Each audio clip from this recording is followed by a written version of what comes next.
రాజన్న సిరిసిల్ల జిల్లా ప్రసిద్ధ పుణ్యక్షేత్రమైన వేములవాడ శ్రీ రాజరాజేశ్వర స్వామివారి దేవస్థానంలో శ్రీ వినాయక నవరాత్రి ఉత్సవాలు వైభవంగా ప్రారంభమయ్యాయి. నాగిరెడ్డి మండపంలో ప్రత్యేకంగా అలంకరించిన వేదికపై వినాయకుడిని ప్రతిష్ఠించి ప్రత్యేక పూజలు నిర్వహించారు. అలాగే శ్రీ స్వామివారికి మహాన్యాసపూర్వక ఏకాదశ రుద్రాభిషేకం, శ్రీ లక్ష్మీ గణపతి స్వామివారికి అభిషేకం గావించారు. ఇక 9 రోజుల పాటు వైభవంగా నిర్వహించనున్నారు.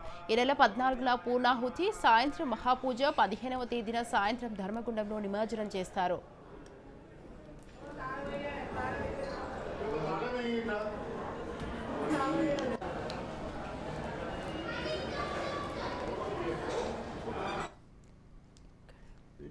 ప్రసిద్ధి చెందినటువంటి వేములవాడ రాజరాజేశ్వర స్వామి వారి యొక్క క్షేత్రంలో ప్రతి సంవత్సరం మాదిరిగానే ఈరోజు వినాయక చతుర్థి పర్వాన్ని పురస్కరించుకొని ఈరోజు మొదలుకొని ద్వాదశి పర్యంతం అంటే మనకు 15వ తారీఖు వరకు 9 రోజుల పాటు నవరాత్ర మహోత్సవాలు జరపడం జరుగుతుంది.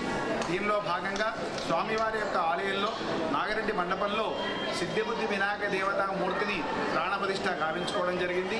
అలాగే సమస్త దేవతలు పరివార దేవతలందరికీ కూడా అభిషేకములు మరియు అర్చనలు, ప్రధాన దేవత అయినటువంటి రాజరాజేశ్వర స్వామి వారికి మహాన్యాసపూర్వక ఏకాదశి రుద్ర వారాభిషేకము, అలాగే స్వామివారి యొక్క ఆలయంలో వెలిసినటువంటి లక్ష్మీ గణపతి దేవతా ప్రీత్యర్థంగా అధర్వ శీర్ష ద్వారా అష్టో బ్రాహ్మణ ద్వారా ప్రతినిత్యం కూడా మహాభిషేచన పూజ చేయడం జరుగుతుంది.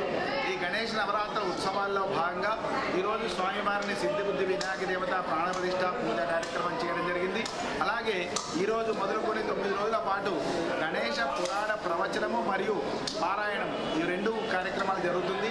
ఈరోజు సాయంకాల వేళ శవంతకోపాఖ్యాన ప్రవచనం కూడా జరుగుతుంది. కాబట్టి ఈ నవరాత్ర మహోత్సవాలు పురస్కరించుకొని మనకి చివరి ఏకాదశి, ద్వాదశి 2 రోజుల పాటు స్వామివారి యొక్క గణేష హవనము మరియు పూర్ణావతి కార్యక్రమం ఉంటుంది. ఏకాదశి రోజున మహాపూజ కార్యక్రమం కూడా ఉంటుంది. కాబట్టి ఈ నవరాత్ర మహోత్సవాల భాగంగా ఎవరైతే ఆ సిద్ధిబుద్ధి వినాయక స్వామిని, గణేశుడిని ఎవరైతే పూజిస్తారో, ఎవరైతే దర్శిస్తారో, ఎవరైతే సేవిస్తారో వారందరికీ కూడా సమస్త కోరికలన్నీ కూడా నెరవేరుతాయి. ఆ గణేశుని యొక్క కృపా కటాక్షం లభిస్తుంది. సహజంగా హస్తాలు